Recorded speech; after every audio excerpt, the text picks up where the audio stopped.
Oke, baik. Bismillahirrahmanirrahim. Assalamualaikum warahmatullahi wabarakatuh. Kembali lagi eh, bersama saya di sesi kedua ini. Terima kasih banyak ibu-ibu yang sudah mengklik video ini. Nah, kali ini kita akan bahas soal cara memasak dan menyiapkan makanan lebih sehat. Adapun terkait dengan tujuannya, ini kita akan mengetahui metode masak yang rendah lemak jahat. Kalau ada lemak jahat berarti ada lemak baik dong ya. Tadi di sesi satu kita udah bahas lemak baik itu salah satunya apa? Salah satunya dari alpukat, tapi bukan dibuat jus ya, karena di dalamnya kalau misalnya dibuat jus ada kemudian susunya, ada kemudian gulanya, yang kemudian si lemak baik ini akan bergabung juga bersama dengan beberapa em, apa namanya komposisi yang meningkatkan kolesterol. Jadi kalau misalnya kemudian mau mengonsumsi lemak baik dari alpukat, bisa kemudian dikonsumsi saja dan juga eh, untuk tidak dalam bentuk jus. Oke. Nah, selanjutnya ada menjaga kandungan gizi makro dari sayuran agar tidak rusak. Karena biasanya banyak dari kita mengonsumsi sayuran ini cara memasaknya masih sangat eh, masih sangat lama sehingga beberapa zat gizi mikro salah satunya itu vitamin kemudian luruh ke dalam air dan biasanya kita membiarkan vitaminnya pergi begitu saja atau mungkin tidak dikonsumsi gitu ya. Dan yang terakhir juga cara menjaga higienitas dapur. Oke, kalau gitu kita langsung saja masuk ke dalam eh, tahapan selanjutnya, yaitu terkait dengan pertanyaan yang pertama. Seperti sesi pertama, kita akan mulai dengan mitos atau fakta dulu ya. Banyak yang mengira bahwa semakin lama kita merebus sayuran hijau sampai dengan layu ya, itu seratnya makin bisa diserap tubuh anak gitu. Semakin lama dimasak semakin bisa diserap tubuh. Sebenarnya iya bisa diserap tubuh, tapi itu tidak membuat lebih mudah diserap tubuh. Justru ini adalah mitos karena kalau misalnya direbus terlalu lama itu akan melarutkan atau merusak vitamin yang terkandung di dalam sayuran sehingga serat ampasnya aja.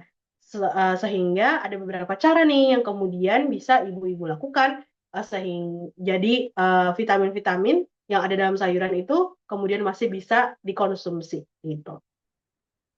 Nah, ini adalah metode masak tradisional ataupun masak sehat. Nah, biasanya kalau masak tradisional kita tuh banyak banget menggunakan gorengan.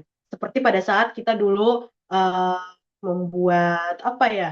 Gorengan di saat kita diskusi FGD ataupun observasi atau ngobrol gitu ya kemarin di tempat ibu-ibu KWT biasanya masih banyak nih menggunakan penggorengan gitu ya yang goreng-goreng misalnya sayurnya digoreng bakwan terus juga eh, proteinnya digoreng juga ayamnya digoreng kemudian kolnya digoreng semua-semuanya digoreng gitu. Nah, ini adalah dua cara nih untuk kemudian metode masaknya agar lebih sehat lagi. Yang pertama adalah mengurangi deep frying. Kenapa kita harus mengurangi deep frying? Sebelumnya kita harus tahu dulu nih, apa itu deep frying. Nah, deep frying ini ada dua kata, deep dan juga frying. Deep ini adalah terendam, dan kemudian frying ini adalah penggorengan. Jadi semua semua goreng-gorengan itu termasuk ke dalam deep frying, apalagi kalau semua masakannya masuk ke dalam minyak tersebut gitu ya. Apalagi kalau misalnya menggunakan minyak yang berkali-kali, biasanya kita sebut dengan minyak jelantah. Dan juga warnanya juga akan berubah menjadi hitam kalau berkali-kali dipakai untuk eh, menggoreng. Nah, kenapa sih kita harus mengurangi deep frying ini? Yang pertama adalah ini akan membentuk lemak trans yang kemudian akan memicu sumbatan jantung koroner. Dengan adanya lemak trans ini bisa didapatkan dari minyak tadi, gitu ya. Kalau misalnya udah banyak banget, dia nggak tahu tuh mau stay di mana dalam tubuh kita. Nah, biasanya itu dia sukanya tuh stay di dalam saluran-saluran yang kecil-kecil gitu. Nah, ini termasuk dalam saluran si jantung koroner. Sehingga kalau misalnya dia udah lama banget di situ, dia akan menyumbat.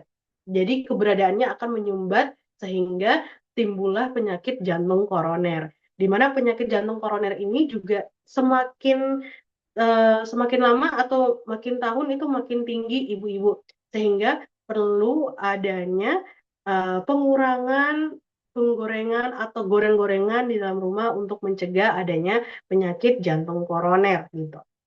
Nah, yang kedua adalah suhu minyaknya terlalu panas sehingga merusak ikan dan daging.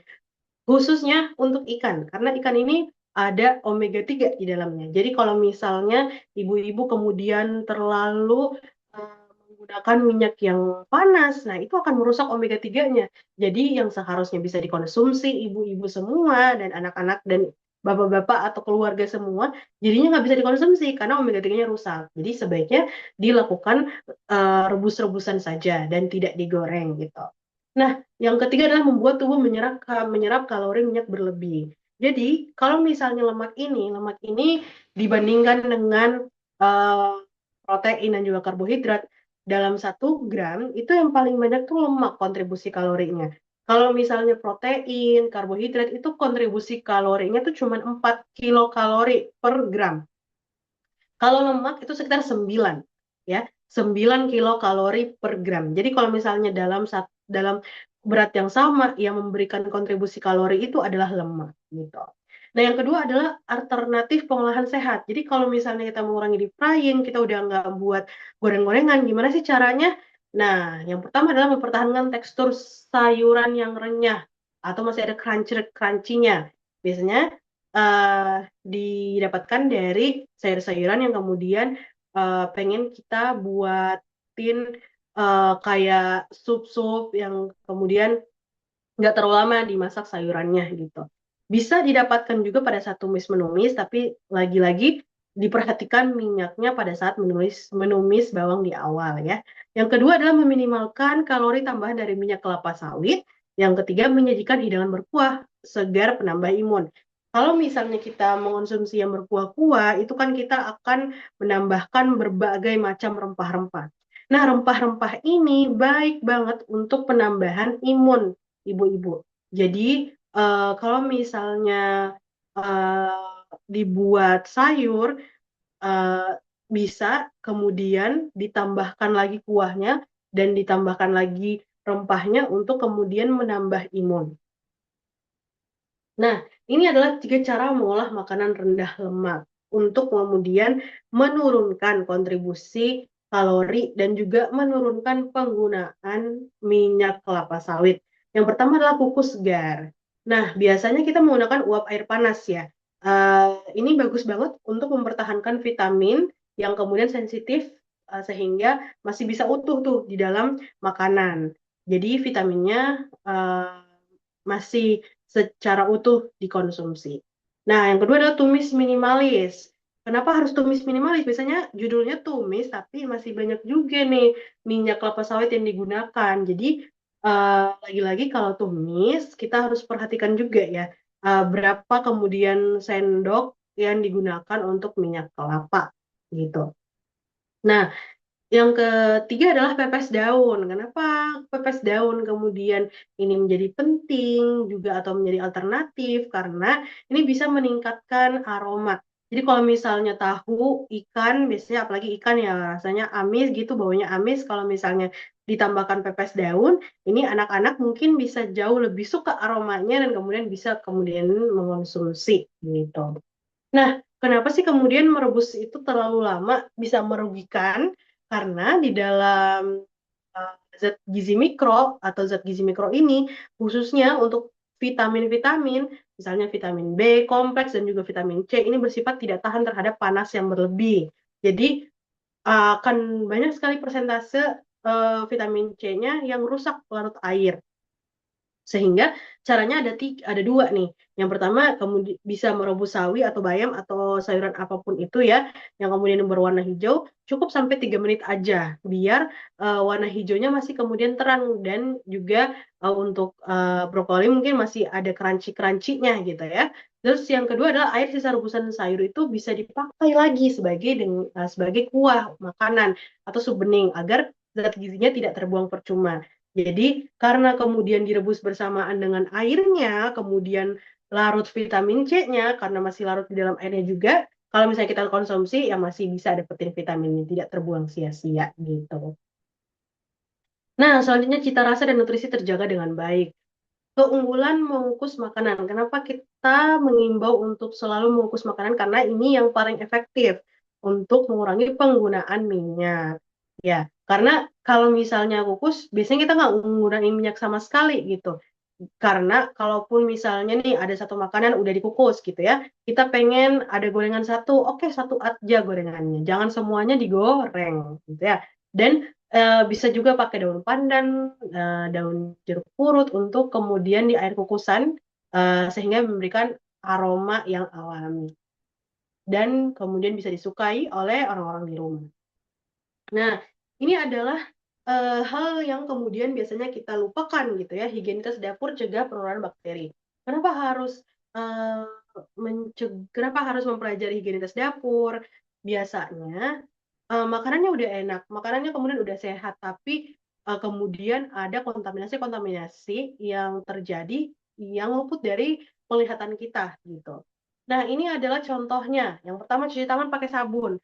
Saya sih pasti, percaya ya di rumah ibu masing-masing ada sabun, tapi mungkin harus di-make sure atau harus dipastikan ada kemudian sabun di dapurnya masing-masing, gitu. Kemudian yang kedua adalah pisahkan talenan masak, gitu. Nah, walaupun pada saat memasak, ini ada aja mungkin, dapur yang hanya mempunyai satu talenan. Nah, kenapa harus dibedakan? Karena misalnya kalau kita gunakan, eee, apa, satu talenan untuk memotong apa ya, memotong protein gitu yang masih mentah, misalnya daging gitu. Nah, daging yang mentah itu mengandung beberapa bakteri dan yang hanya bisa di kemudian dihilangkan dengan, suhu yang tinggi gitu ya.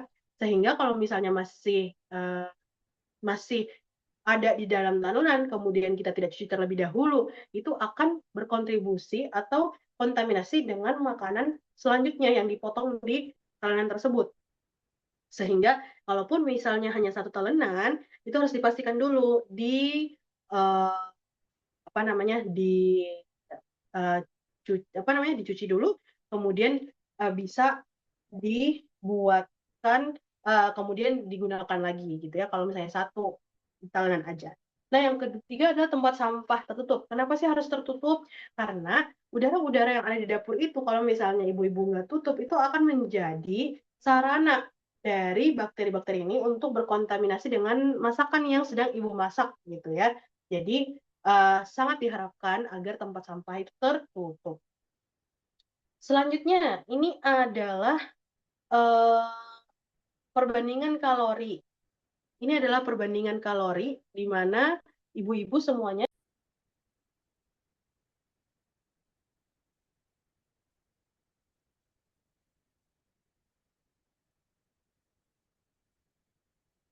oke, mohon maaf tadi ada sedikit signalnya ya.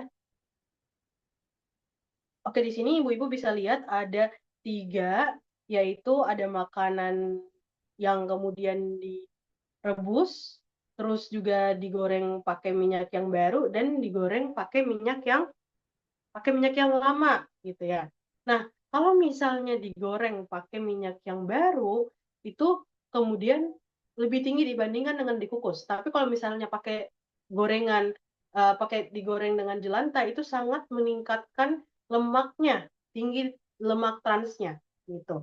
Sampai dengan 2 kali lipat, bisa dilihat di sini dikukus 112 gitu ya, terus kalau pakai digoreng dengan berkali-kali minyak itu sekitar 245.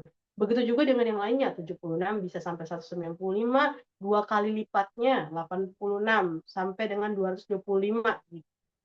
Jadi perlu diperhatikan lebih baik untuk mengonsumsi yang lebih banyak, apa namanya, kukus-kukusannya.